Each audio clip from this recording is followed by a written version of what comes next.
ख़ास तौर पे वो पैसा गरीब अवाम को दिलवाना, गरीब तरीन औरतों को दिलवाना तो बहुत ही मुश्किल काम था।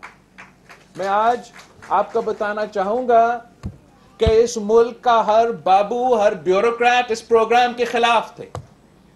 कि पाकिस्तान की हुकूमत से अवाम के मफाद के लिए पैसा निकलवाना तो बड़ी बात है और बड़ा मुश्किल काम है, मगर ख़ास तौर पे वो पैसा गरीब अवाम को दिलवाना, गरीब तरीन औरतों को दिलवाना तो बहुत ही मुश्किल काम था। मैं आज आपको बताना चाहूँगा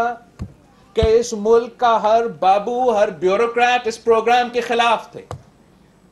इस मुल्क के हर जो अपने आप को इंटेलेक्चुअल कहलवाते हैं और टीवी पे टें टें टें टें करते हैं,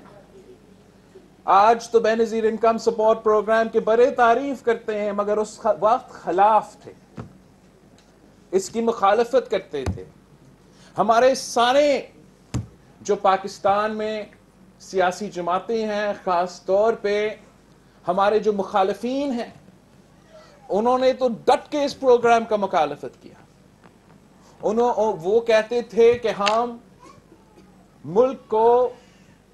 के अवाम को भिखारी बना रहे हैं, और हम कहते थे नहीं,